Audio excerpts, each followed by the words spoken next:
Navigating the long-term care system can feel overwhelming. It can feel like too many decisions have to be made quickly, and the interests of those being cared for can become secondary. During times of crisis and difficulty, we could all use a helping hand to guide us along the way. And that is especially true when it comes to Medicare and Social Security. So joining us now is Greg Steen, CEO and founder of Senior Care Advocates. So we have a couple of updates here. So Social Security is increasing in 2023, and usually this information is released later in the year, but we know it now.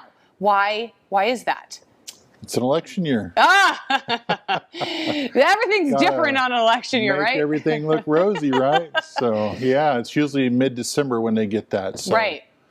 Yep. So of course we've got to put it in November so that when people head to the polls, they have that information. So what information do we need to know about the Social Security increases? Actually, it's good news. It's a little overdue, to be honest, just because it's really not keeping up. I think back in 1975, they introduced the raises for inflation, but they've not kept up. And so, people really need to appreciate what you do have coming. And then, of course, with Medicare, it's going to be reduced a little bit for most people. So it's a good thing.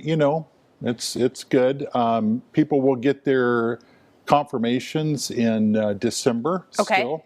So they'll know exactly, how much am I going to get in my check. For Social Security. They'll know what they're going to get in December. They'll know in December what they're going to get starting in January.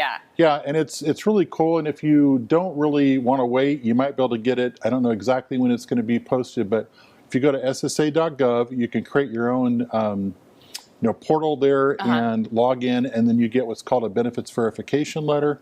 It shows you everything, but for most people, it's going to be an average of about $146 a month. So that's a really big increase. I didn't realize it was that big. When it's like, what is it, 8.7%? So when you're on a fixed income and you're getting an average of like, $1,600 a month is the average nationwide, that's huge. It's almost... It is huge, but it's also, comparable to all of the other increases that we're experiencing, because food is more expensive, cars are more expensive, gas is more expensive. Sorry to be the downer, but what is... I wasn't going to go there, but to be honest, it was... So Medicare was raised like one of the biggest raises last year. Right. They were going to try to cover this. Most of it was due to an Alzheimer's drug. Yes. Well, then they decided not to cover it unless you're in a clinical trial. Yes. So it's like, oops, we took too much of your money. So we're not going to give it back. We're just going to lower it next year. So, just be glad that it's there, and appreciate. That's sort of why when we say Medicare costs are reducing or premiums are going to be cheaper, it's not exactly telling the whole story. Correct. How should people go, because we're still in open enrollment. Yes. What should we be doing right now to make sure that we get the most comprehensive coverage? What people need to do is they need to really sit down with an independent agent who can show them everything that's available, because there's sometimes new plans that come into the area, and sometimes your physician might change your prescription and actual drugs, so that changes how it's covered. Sometimes you might need something different, and it's what works now may not be the best going forward.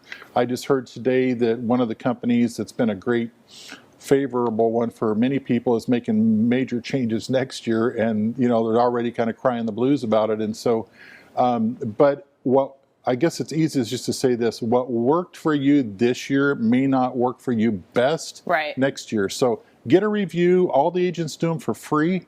And if you have the right people that are independent, they'll tell you what's best for you. And our prescription plans are the Part D plans. That's what covers your prescriptions. And I was reading where they all have tiers, and they all cover certain drugs. And the cost of those drugs it might be more expensive. Correct. So you definitely want to have somebody review that for you. And I always think about this. I like to be prepared into whatever meeting I go into. What should we be gathering now, because we hate to leave it to the last minute, before we go meet with an agent who's going to look over our plan? Good question.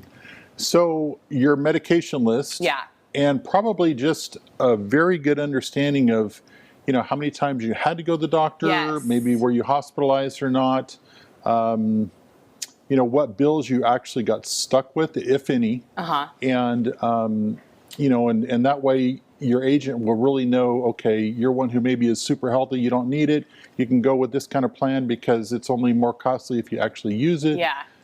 So one other quick question though, because Yes.